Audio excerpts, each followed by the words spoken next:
window. And the third image is someone that actually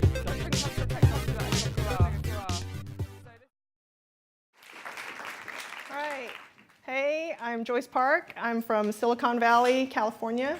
I run this meetup, 106 Miles, which is a meetup for entrepreneurial engineers.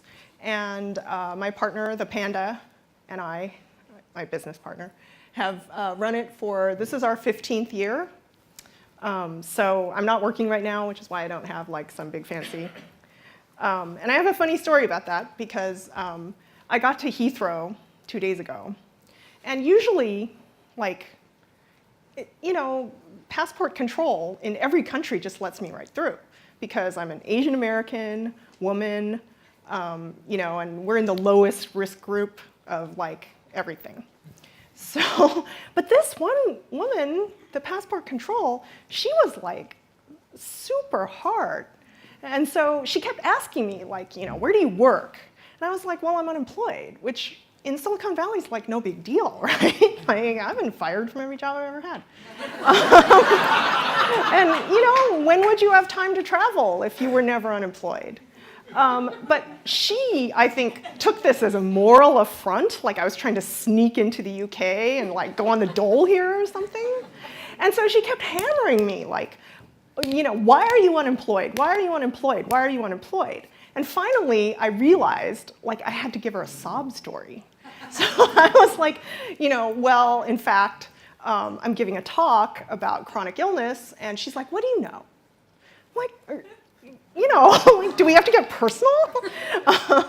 But in fact, finally, I realized I had to look as like pathetic as possible. And I had to say like, oh, this is my sad story. And then she was like, oh, okay, you're not working because of a health issue. Okay, welcome to the UK. You know? So I was like, wow, that's kind of cool. But what's not cool is that 10 years ago, I had this. I had a ruptured brain aneurysm, also known as a subarachnoid hemorrhage, which means they took out this part of my skull, they clipped it twice, because mine ruptured twice, and then they put it back. And as you can imagine, this changes your life in many ways. I've been very, very lucky. The surgeon told me, if you have basically no cognitive or physical deficits after that, you're in the top 5% of outcomes. If you have the same personality, you're probably in the top 1% of outcomes. And I had 2, so I'm not good at maths, but it's pretty bad. But I thought I was like better, and then last year, I was diagnosed with this, diastolic heart failure, which doctors actually refer to as Grinch heart because it makes your heart smaller and hard, like less relaxed, and so the blood can't get in. So as you can imagine, it made me think about things a lot differently. And one of the things I started thinking about is when I looked at the web, and particularly sort of the part of the web that is slanted towards web makers, I was like, man, this sucks.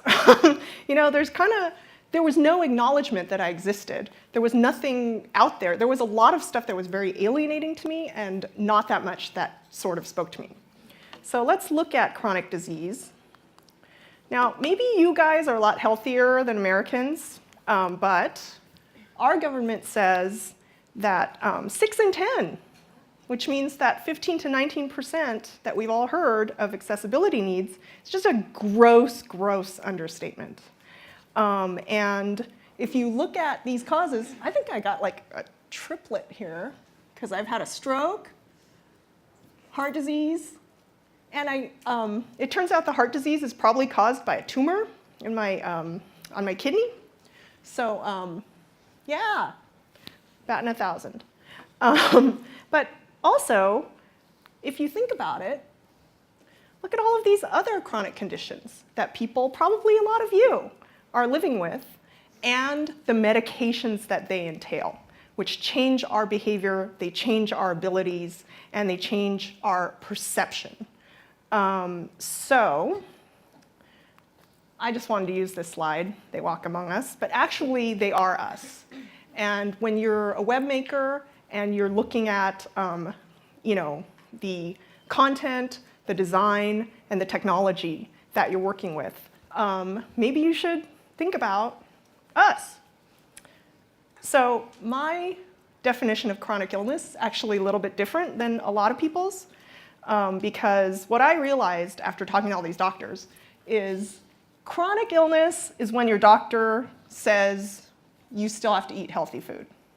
You can't just like pick out all the time. Terminal illness is when your doctor says, just get those calories in there by any means necessary. Like, once they start letting you eat donuts, it's over. So luckily, I'm still in this category where they nag me about my weight and stuff, but I don't listen. I just go to another doctor. I fire them and tell them they don't understand science.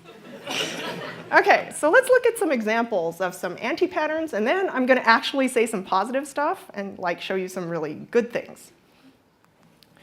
So this is an anti-pattern, and it's sort of my pet peeve because I've had hypertension for a long time, 5 years, and it was sort of the proximate cause of my heart failure. And like, I hate it when people come up to me in the most well-meaning way and say, have you thought about yoga? Have you thought about beet juice, meditation? No, my blood pressure is like 100 points higher than people's blood pressure should be. Like, all of this stuff together, anecdotally, maybe could affect it 15 points some of the time. So like, screw your beet juice. Like, I'm not going to do it. And yet the web has, especially the more female parts of the web, has like so much bad information, especially about nutrition, exercise, self-care. I don't even know what that is. I don't even own any candles. Like, it's very alienating to me, and I've come to sort of hate it with a passion. Weight loss, that's kind of my big thing that I don't like. Number 2, anti-pattern. And in Silicon Valley, this is such a trope, right? We're all supposed to get up at 4 o'clock in the morning and do one of these high-intensity workouts and like drink a smoothie and, green smoothie, and with flax seeds or something in it. And then we're supposed to like get right to working, and we're supposed to work 14 hours a day, or we're just losers. And there's a billion articles like this. I'm like, why do editors buy these things? I mean, they're so destructive. I had my aneurysm largely because I was working, 14, 16 hours a day for a really long time. I was writing a book in my spare time, a programming book.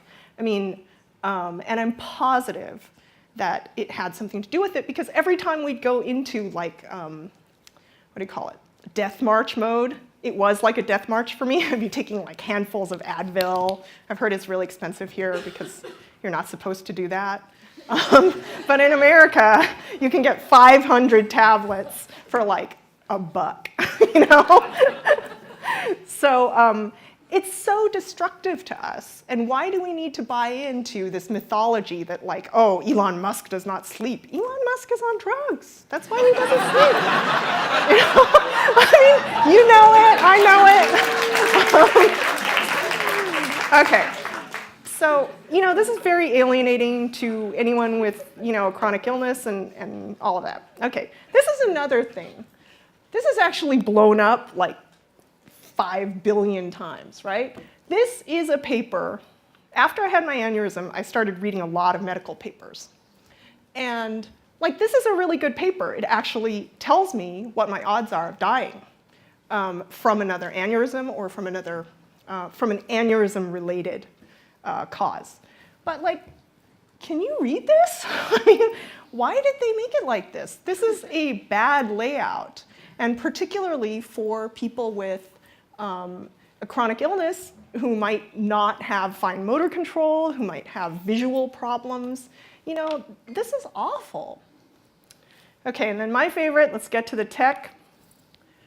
So I'm going to have to be honest and say I was treated, my craniotomy occurred at Stanford Hospital, and I'm currently being treated there.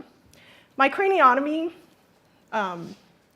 this might not make sense to you guys because most of you are English, it cost $300,000 cash on the nail head. They actually send somebody to your hospital bed and they make you sign an estimate, like for car repair.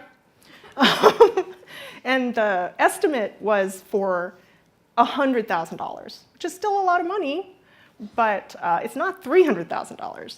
And I'm going to confess to you right now, actually, they ended up covering the whole tab, which more than one doctor has told me is more of a miracle than my medical condition. And I am currently being treated. And like when the social worker called me to tell me that like they were going to pick up the tab, he literally like got me on the phone and then he goes, "We're going to cover it this one time, but never come back unless you have really good insurance." Click. Like, wow, gracious. I didn't even have time to thank him. But this is the Stanford mobile web site. And it may not be that obvious to you, but these are like the tiniest input fields I have ever seen. Like even when I'm feeling good and my medication doesn't make my hands shake or my heart palpitations don't make my hands shake, I cannot fill out this form. And by the way, you have to click 2 separate buttons and have 2 page loads just to get to this form. And then once you get in there, it's just as bad. Like, I mean, this is how you communicate with your doctor. This is how you renew your medications. This is like your lifeline. In many cases, when you're at the hospital, my best friend was recently diagnosed with MS. And I learned about this because I was in the MS clinic at Stanford. And like all of these people are trying to like use this site to check in for their appointment. And it's impossible. I mean, I don't even have MS, and I can't do this.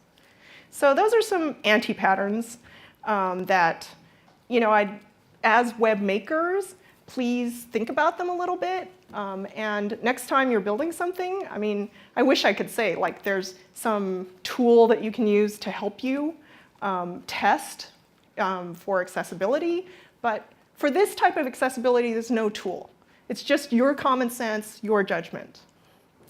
So let's look at some positive things, a few. I noticed a lot of the MS patients were using tablets, not phones. And I think that form factor, as a professional web developer, I would say that's like every web developer's second least favorite platform. Probably the least favorite is like IE. But beyond that, it's a great form factor for, and yet I rarely tested my stuff on tablets, and it's kind of a pain, I'm going to be honest. But it's so important for people with chronic illness. And then also, voice is really making a comeback. My friend and I, the one with MS, when we talk to each other these days, it's mostly she uses a voice interface to text, and I usually, if I can, I text. And that's turned out to be, you know, really socially important to us and really great. So voice is, I've never actually developed anything with a voice interface, but particularly if you have APIs that could accept a voice interface, like consider making one available so that other people can do this. And then this is my favorite. Like this website is fugly, I'm not going to lie, but it gives you information fast. Like it tells you, am I going to die like in 2 years or 5 years? Should I take this medication? Is this medication? I actually used this particular page to convince my mom that statins were not going to help her at all as a woman, and also it could give her diabetes, and she stopped taking it right away. So this type of site that uses large, ugly layouts is actually really, really beneficial for patients, and I encourage you to think about doing something like this, and particularly like the call-outs where they just boil everything down to one number. How many people need to be treated with this to save one life? The number needed to treat. I really like this site. So that's my talk. I promised it would come in at like 12 minutes, and I think I made it 13. So thanks.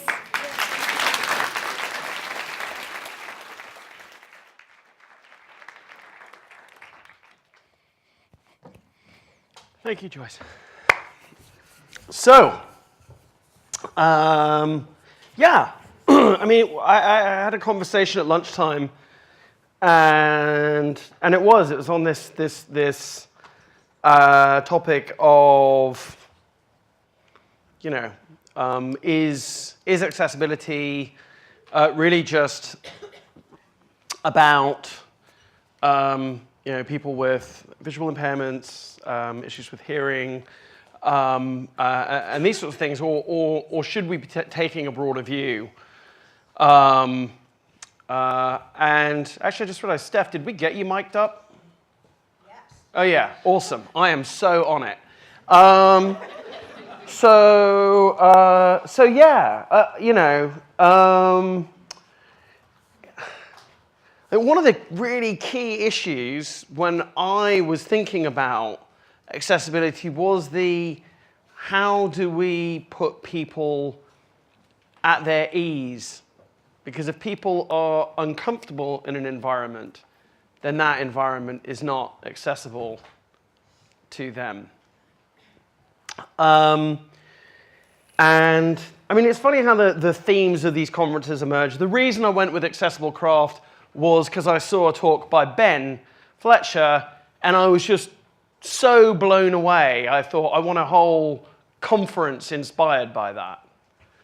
And he was lucky enough to think it would be, you know, worth talking. So that was good. But then you're looking for stories, and you know the world sort of changes because I mean, accessibility, I must admit, is just not something I'd thought about as much as I have done. But hopefully now I will continue to, and hopefully those of you that haven't thought about it so deeply, you will also do that. We make mistakes, but hopefully we try and do well. And some of that is making people feel at ease. Our next speaker is VP of Corporate Comms at MongoDB, coincidentally a sponsor. Like, I don't need to say what they do because I already said that, but she's pretty awesome. And I would like to invite to the stage to talk about making people feel at ease in workplace and other environments, Steph Johnson.